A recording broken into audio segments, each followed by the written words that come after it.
हाय दोस्तों, जय मसीह, praise the Lord. बेहद खुशी है फिर और एक बार इस वीडियो के माध्यम से भारत के, नेपाल के, मॉरिशस, पाकिस्तान और भारत के भी बाहर जितने भी हिंदी भाषा समझते हैं उन सभी से मुलाकात करने के लिए वीडियो के माध्यम से मुझे बेहद खुशी है। मैं आप सभी को प्रभु यीशु मसीह के नाम में स्वागत करता हूं इस वीडियो को देखने के लिए। और मैं चाहता हूं कि जैसे आप मेरे पिछले वीडियोस को पसंद किए हैं, कमेंट्स करते हैं, लाइक करते हैं, दूसरों तक फॉरवर्ड करते हैं, जिसको देखकर मैं बहुत परमेश्वर का धन्यवाद देता हूं। साथ ही साथ मैं आपको बताना चाहता हूं कि अभी इस वक्त में मैं एक टॉपिक के साथ आ रहा हूं जिसका नाम है क्राइस्ट वर्क, मसीह का काम, या एक विश्वासी का काम या कार्य या काम, जो बाइबल जिसको जोर देती है। बहुत दिलचस्प टॉपिक है जिसको मैं बहुत जल्दी आपके बीच में रखने जा रहा हूं वचन के माध्यम से, इन कॉन्टेक्स्ट। मैं चाहता हूं कि इसको ध्यान से सुनिएगा। अगर आपको ये ठीक लगता है अगर आपको ये लगता है कि यस पास्टर डैनियल, इस वीडियो से, वचनों से हम आशीषित हुए हैं, तो मैं फिर कहूँगा आप दूसरों तक शेयर करना नहीं भूलिएगा। Thank you so much. Now शुरू करते हैं। ये जो टॉपिक है, और ये ज़्यादा लंबा नहीं होगा, छोटा होगा। अपेक्षा करता हूँ कि आप आखिर तक इसको देखेंगे। सबसे पहले मैं चाहता हूं कि हम एक आयत को पढ़ें, वचन को पढ़ें। यूहन्ना की पुस्तक, उसका 4 अध्याय, वचन 34। याद रखिए, ये वो वाक्य है या वो सिलसिला है या वो किस्सा है जहां पर यीशु मसीह ने अपने चेलों से कहा कि तुम गांव में जाओ और मेरे लिए खाना लाओ। यीशु के चेले गांव चले गए खाना लाने के लिए। यीशु मसीह कुएं के पास बैठे थे। वहां एक स्त्री आती है, यीशु उनसे बातें करते हैं। फिर आप सभी को कहानी पता है कि उनका उद्धार हो जाता है। वो गांव चली जाती है, गांव के लोग आ जाते हैं। ये बीच में जब चेले पहुंच जाते हैं खाना लेकर, और इस तरफ से पूरा का पूरा गांव आ रहा है यीशु को सुनने के लिए, तब चेलों ने 33 वचन में कहा, 33 में कहा कि प्रभु जी खाना खा लीजिए। आपको पता है यीशु ने क्या जवाब दिया? आइए सुनते हैं। The book of John chapter 4 verse 34, यूहन्ना की पुस्तक 4 का 34। यहाँ पर लिखा है, वो कहते हैं, यीशु ने उनसे कहा मेरा भोजन यह है, उसने उनसे कहा मेरा भोजन यह है कि अपने भेजने वाले की इच्छा के अनुसार चलूं। अब जरा ध्यान से सुनिए, उसका काम पूरा करूं। इसका मतलब है कि यीशु ने अपने चेलों से कहा कि मेरा भोजन है कि मैं उसका काम पूरा करूं। ना देखिए कितनी दिलचस्प बात है कि यीशु मसीह का फोकस खाना नहीं है। यीशु मसीह का फोकस आराम करना नहीं है, इंजॉयमेंट करना नहीं है। यीशु का फोकस है, जो उसने उनको काम दिया है, पिता परमेश्वर ने, वो काम को करना चाहते हैं, उनका फोकस वो है। अगर आप यीशु के जीवन को लेंगे चारों किताबों में, मत्ती, मरकुस, लूका, यूहन्ना में, तो आपको पता चलेगा कि यीशु का 24/7 यानी 24 घंटा यीशु मसीह का फोकस यही होता था। इसलिए तो वो कहते हैं लूका 19 का 10 में, मनुष्य का पुत्र खोए हुए को ढूंढने और उनका उद्धार करने आया। ना मुझे एक दिलचस्प वचन और मिला है, मैं आपके बीच में उसको रखना चाहता हूँ। लूका की पुस्तक, उसका 24वां अध्याय, वचन 19। आइए देखते हैं यहाँ पर क्या लिखा है। लूका की पुस्तक, उसका 24वां अध्याय, वचन 19। अगर आप यहाँ पर देखोगे तो ये भी वो वाक्य है जब यीशु मुर्दों में से जी उठे, रास्ते में जा रहे थे, तो वहाँ पर दो व्यक्ति थे इमाउस में रास्ते पर, और वो आपस में कुछ बातें कर रहे थे कि एक व्यक्ति है जो अचानक से मुर्दों में से जी उठा है, उसका नाम यीशु नासरी है। ये चर्चा चल रही थी। तो यीशु मसीह, ऐसा लिखा है कि उनके साथ हो लिए और उनकी बातें सुनने लगे, और उन्होंने पूछा कि आप ये किसकी चर्चा कर रहे? तो उन्होंने कहा कि तुम अकेले व्यक्ति हो, पूरे इलाके में, पूरे शहर में जो ये नहीं जानते कि क्या हुआ है। तब वचन 19 में क्या किया या क्या कहा, सुनिएगा। वचन, उसने उनसे पूछा कौन सी बात है? यीशु ने पूछा कौन सी बात है? अब जरा ध्यान दीजिए। उन्होंने उससे कहा, यानी यीशु से कहा, यीशु नासरी के विषय में हम बातें कर रहे हैं, जो परमेश्वर और सब लोगों के निकट काम और वचन में सामर्थी भविष्यवक्ता था। इसका मतलब है कि यीशु का चलन या यीशु की लोकप्रियता या यीशु मसीह का फेमस होना बाकी किसी और में नहीं था। लिखा है यीशु के काम। उन्होंने कहा कि वो एक ऐसा व्यक्ति था, यीशु नासरी, जो काम में और वचन में सामर्थी भविष्यवक्ता था। मेरा प्रश्न यह है, अगर यीशु मसीह का काम था परमेश्वर पिता की मर्जी को पूरा करना, इच्छा को पूरी करना, उनका जो खाना है वो संसारिक नहीं, आत्मिक है, परमेश्वर की ओर से है, तो हम जो सेवक हैं, आप मैं जो सेवक हैं, मेरा और आपका काम इस पृथ्वी पर क्या है? वही है जो हम परमेश्वर के काम को पूरा कर सके ना। मैं चाहता हूं कि एक दिलचस्प वाक्य या वचन और एक है जो यीशु ने यहूदियों को, शास्त्रियों को, फरीसियों को कहा। आइए देखते हैं वो उन्होंने क्या कहा और कहाँ कहा। यूहन्ना की पुस्तक उसका 5वां अध्याय, यूहन्ना की पुस्तक उसका 5वां अध्याय वचन 17। आइए देखते हैं यहाँ पर उन्होंने क्या कहा। याद रखिए ये भी काम से रिलेटेड है, यानी कि यीशु के कार्य से रिलेटेड है। इस पर यीशु ने उनसे कहा, जरा ध्यान से सुनिएगा, कहा मेरा पिता अब तक काम करता है और मैं भी काम करता हूं। इसका मतलब है यीशु से शास्त्री, फरीसी, बाकी जितने भी लोग जो गैर मसीह हैं, वो जो यीशु को जानते नहीं हैं, वो सबको ये परिचय हो गया था कि ये वो व्यक्ति है जो 24 घंटे काम करता है। ये कौन सा काम करता है, ये क्या काम करता है, ये मैं बाद में बताऊंगा। लेकिन आपके नॉलेज के लिए बता दें कि यीशु मसीह की लोकप्रियता कामों में थी। मतलब यीशु की पहचान यह था कि ये काम करता है। वचन भी कहता है कि यीशु मसीह ने परमेश्वर पिता का वो जो काम दिया है उसको करने के लिए आए हैं ना। मैं चाहता हूं कि जब यीशु मसीह यूहन्ना 17वें अध्याय में पिता से प्रार्थना कर रहे थे, आइए देखते हैं उन्होंने एक ऐसा स्टेटमेंट है जो क्या कहा है। आइए उसको भी हम सुनते हैं। यूहन्ना की पुस्तक उसका 17वां अध्याय और वचन 4 को हम पढ़ना चाहेंगे। यहाँ पर लिखा है कि प्रार्थना करते वक्त में पिता से, यहाँ लिखा है कि जो कार्य, यानी कि जो काम, जो कार्य तूने मुझे करने को दिया था उसे पूरा करके मैंने पृथ्वी पर तेरी महिमा की है। ऐसा क्या है जो यीशु ने किया? जी हाँ, क्रूस के ऊपर परमेश्वर पुत्र यीशु मसीह ने उस पिता के दिए हुए मकसद को पूरा किया है। गतसमनी के बाग में जब वो प्रार्थना कर रहे थे, उन्होंने कहा हो सके तो कटोरा हटा ले, लेकिन वहां पर कहते नो, तेरी मर्जी पूरी हो जाए जिसके लिए तूने मुझे भेजा है। आपको पता होगा कि यीशु की सिखाई हुई प्रार्थना में भी यही है कि पिता तेरी मर्जी जैसे आसमान में पूरी होती है वैसे पृथ्वी पे हो जाए। तो यीशु पहला व्यक्ति था जिसने पिता की मर्जी को नीचे लाया। वो मर्जी क्या है कि उसका काम को हम पूरा करें। मैं बहुत जल्दी आऊंगा उसके काम के ऊपर कि वो काम क्या है। जरा मेरे साथ में बने रहें और इस वीडियो को लगातार आप लोग देखते रहें ना। मैं चाहता हूं कि आपके बीच में मैं कुछ वचनों को रखूं। आपको पता है परमेश्वर ने जब आदम को बनाया तो जानते हो क्यों बनाया? उत्पत्ति 2:15 कहता है, खैर उसको पढ़ेंगे नहीं, आप सभी जानते हैं।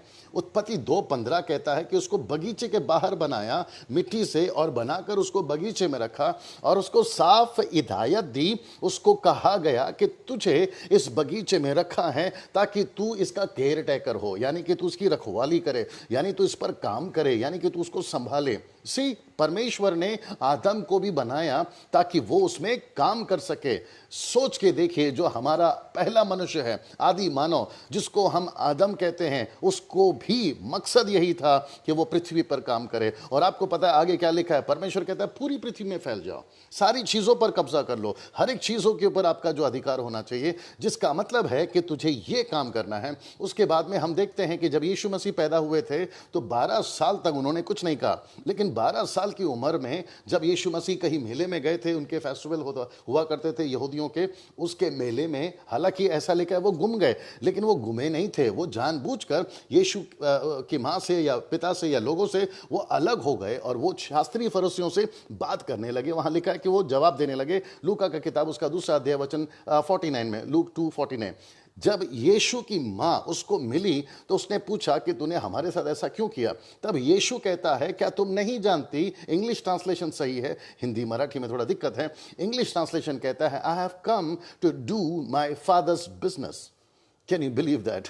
यीशु 12 साल की उम्र में अपनी माँ को कहते हैं कि मैं पिता के उस काम को, बिजनेस को करने आया हूं जिसके लिए उसने मुझे भेजा है ना। यही चीज अगर आप देखोगे यूहन्ना की किताब उसका 9वां अध्याय 1 से लेकर 4 तक में, वहां पर यीशु मसीह के चेले बोलते हैं, एक अंधे को देखकर जो जन्म का था, उसने पूछा कि प्रभु इसने गलती करी या इसके माँ बाप ने? आपको पता है यीशु ने क्या कहा? उन्होंने कहा ना इसने गलती करी ना इसके माँ बाप ने गलती करी, पर ये इसलिए अंधा पैदा हुआ। वचन 4 लिखा है कि परमेश्वर का काम, जी हां आपने सही सुना, परमेश्वर के काम इसमें प्रकट हो। Can you believe that?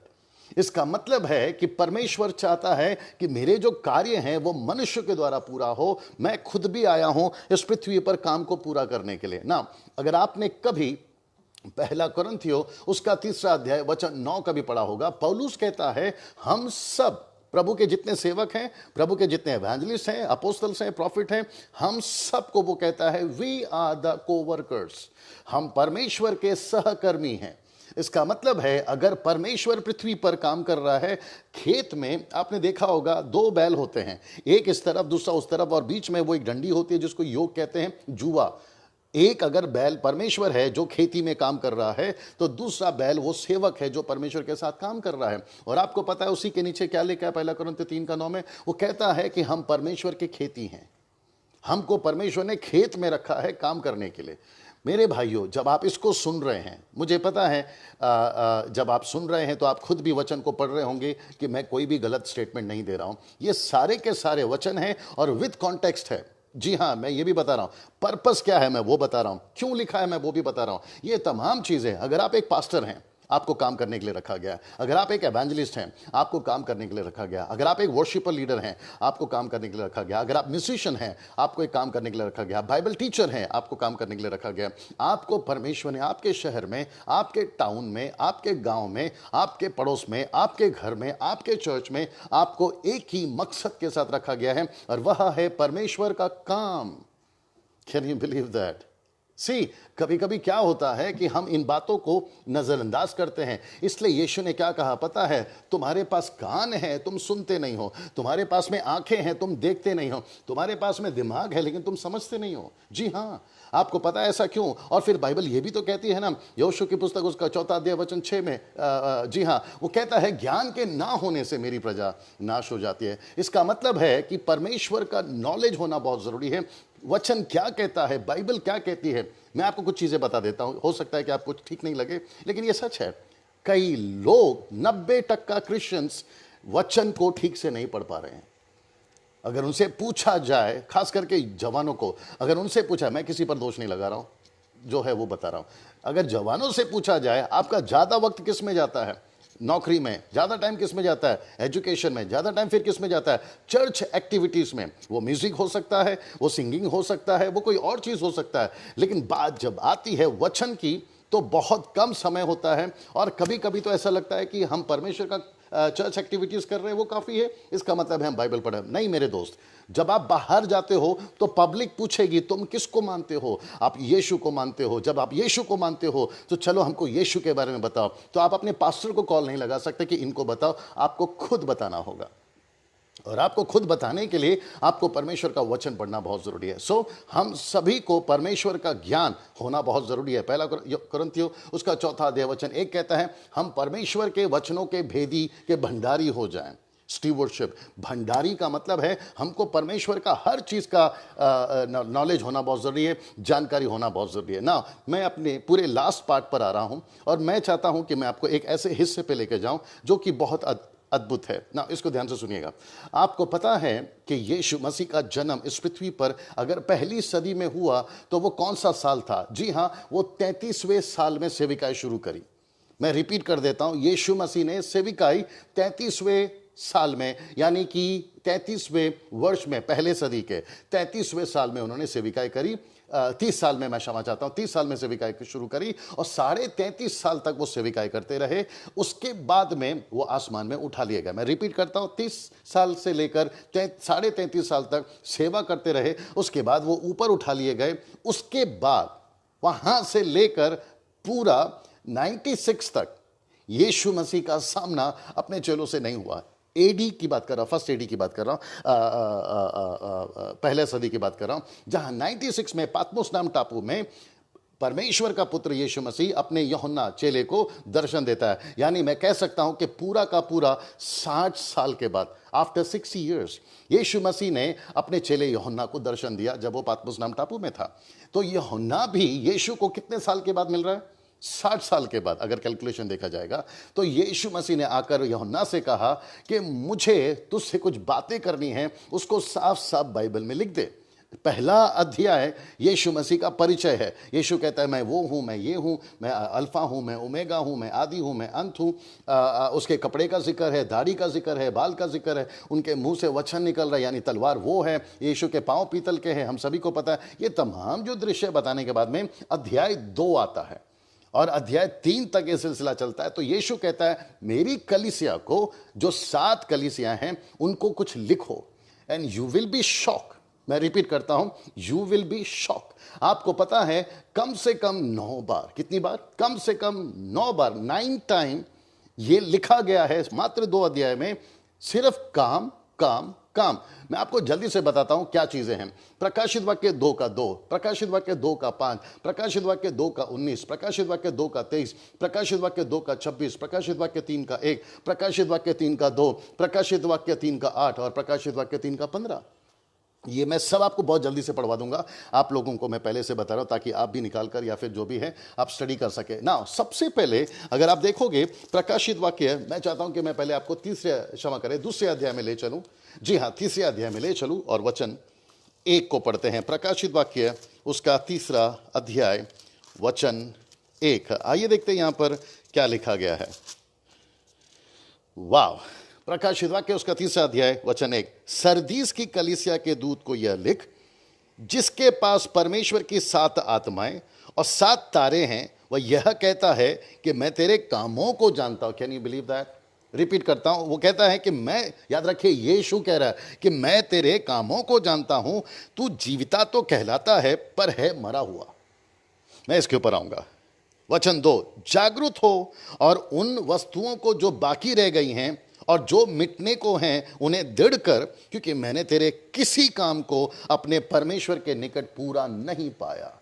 Now I will repeat again, किसी भी काम को। तो इसका मतलब है ये पढ़ते वक्त में आपको और ये पढ़ते वक्त में मुझे ये समझ में आ रहा है कि परमेश्वर ने कलीसिया को एक काम दिया है और वो काम हमें करना है। दोस्तों, अभी मैं मुद्दे पर आ रहा हूं। ऐसा यहां पर क्यों लिखा है कि परमेश्वर कहता है कि मैं तुझे जानता हूं कि तू जीविता तो कहलाता है पर तू है मरा हुआ, और दूसरा कहता है कि तेरा कोई भी काम ठीक नहीं है। जितने भारत के लोग हैं, मुंबई से हैं, महाराष्ट्र से हैं, AP, KP, MP, UP, Goa, Jammu Kashmir, आप 29 राज्य से जहां से भी बिलोंग करते हैं, पंजाब, मैं आपसे कहना चाहता हूं कि क्या आप जो कलीसियां हैं, आप जो परमेश्वर के पास्टर हैं, आप जो एवेंजलिस्ट हैं, आप जो प्रभु के सेवक हैं, बाइबल टीचर हैं, आप भविष्यवक्ता हैं, आप अपोस्तल हैं, मेरा प्रश्न है, मैं नहीं बाइबल पूछ रही है, कि क्या आपने परमेश्वर का काम अपनी कलीसिया के माध्यम से शहर में पूरा करा है?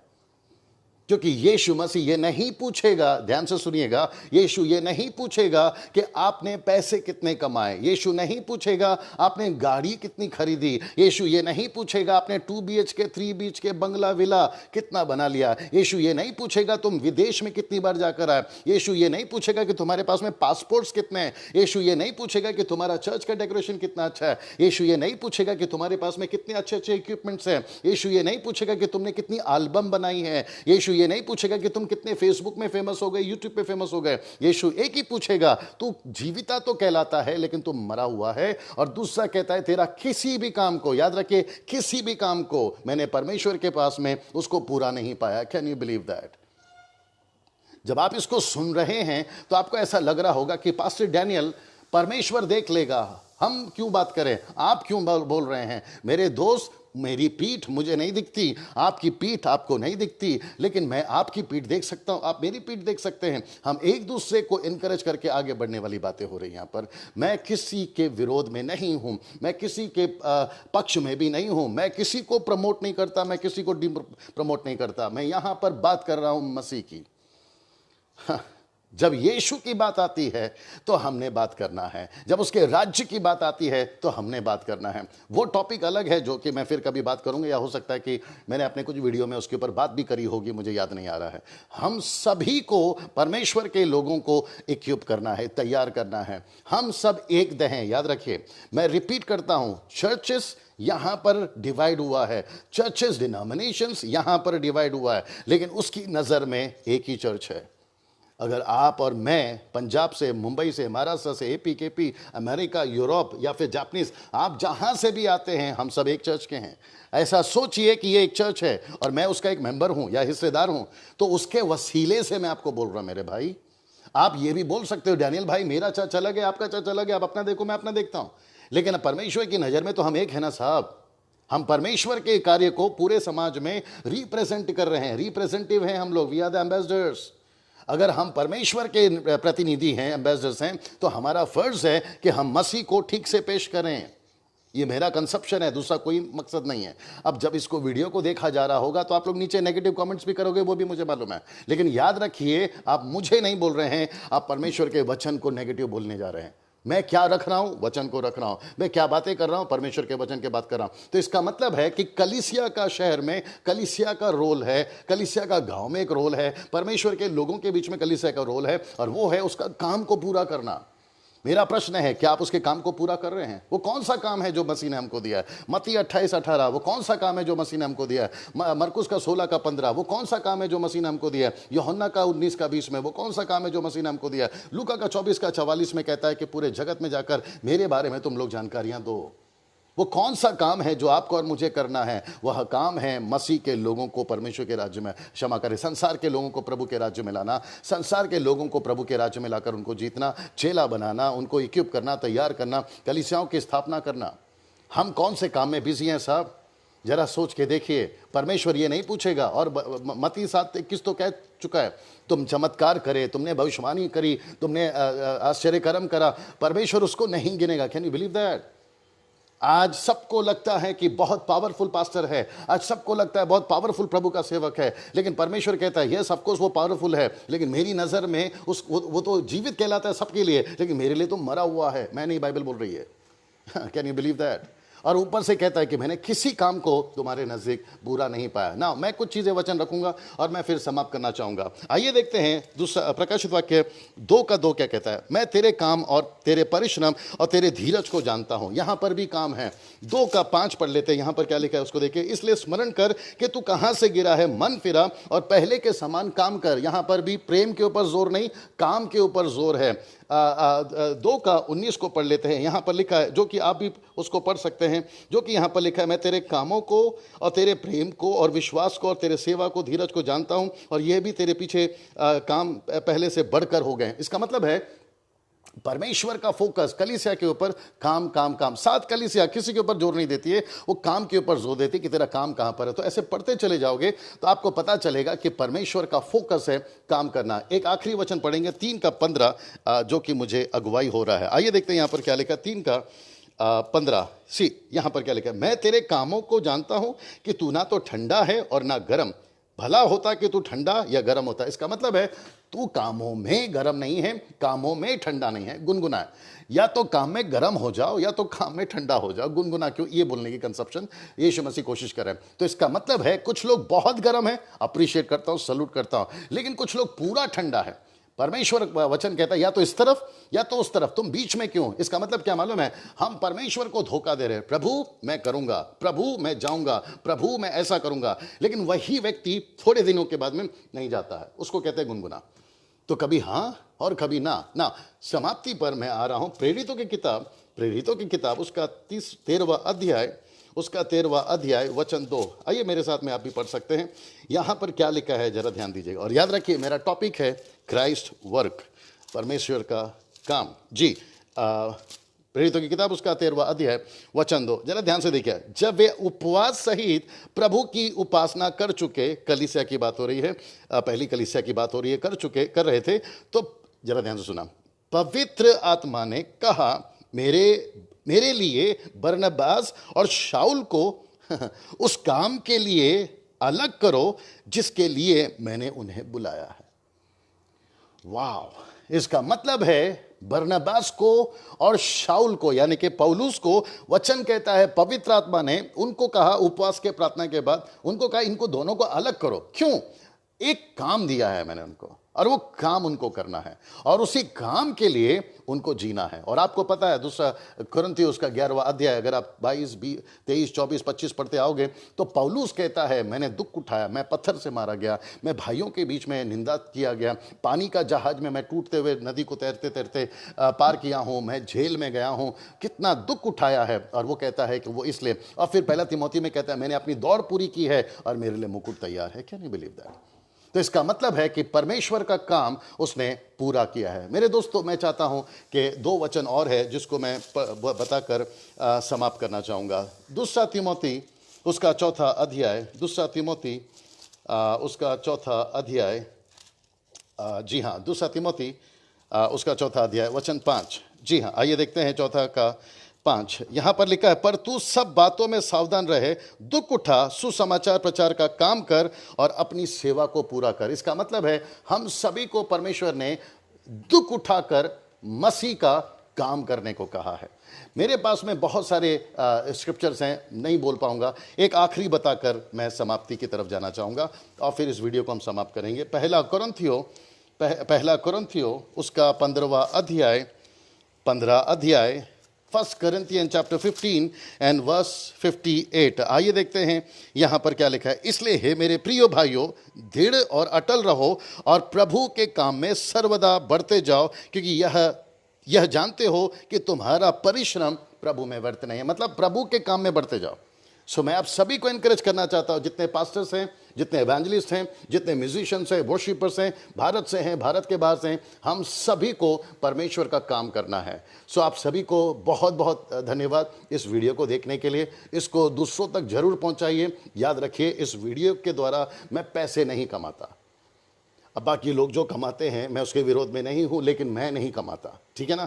आप जब इसको भेज रहे हो तो मुझे कुछ नहीं मिलेगा, परमेश्वर का राज्य बढ़ेगा। Okay, so thank you so much, God bless you all.